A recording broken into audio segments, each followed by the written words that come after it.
ఆంధ్రప్రదేశ్ రాష్ట్రంలో ఎప్పుడు లేని వర్షాలు పడేసరికి ఈ జనాలందరూ వరద నీళ్ళలో చిక్కుకొని నానా అవస్థలు పడుతున్నారులా.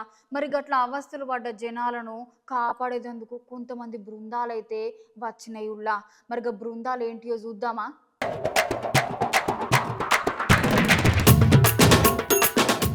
ఆంధ్రప్రదేశ్ రాష్ట్రంలో వర్షాలు అతి భారీ వర్షాలు ఎక్కువ పడుతున్నాయి కదా. మొన్నటి సంధి ప్రత్యేక బృందాలు అయితే వచ్చి జనాలను కాపాడే ప్రయత్నాలు మస్తుగానే చేస్తున్నాయి. కొంతమంది జనాలు వాగులలో నదులలో చిక్కొని ఉన్న వాళ్ళను సహాయక బృందాలు తాళ్లతోటి వాళ్ళని సురక్షితంగా బయటికి తీసుకొచ్చే ప్రయత్నాలు చేసినాయి కదా. గట్లని ఇయ్యాల కూడా కృష్ణా జిల్లా గన్నవరంలో పూణే నుంచి ప్రత్యేక విమానంలో గన్నవరం విమానాశ్రయంకు ఎన్డీఆర్ఎఫ్ బృందాలు అయితే చేరుకున్నాయి. ఈ ఎన్డీఆర్ఎఫ్ సహాయక చర్యల బృందం సుమారుగా 120 మంది 4 హెలికాప్టర్లలో వచ్చిర్రట. వచ్చి సహాయం చేసేందుకు కావాల్సిన సామాగ్రిని, బోట్లను, పడవలను తెచ్చుకున్నాయి. ఇప్పుడు ఈ ఎన్డీఆర్ఎఫ్ సహాయక బృందాలు జనాలను కాపాడేటందుకు రంగంలోకి దిగినాయుల్లా. జనాల పానాలను అయితే దక్కిస్తే గదే సాలు వాళ్ళకు.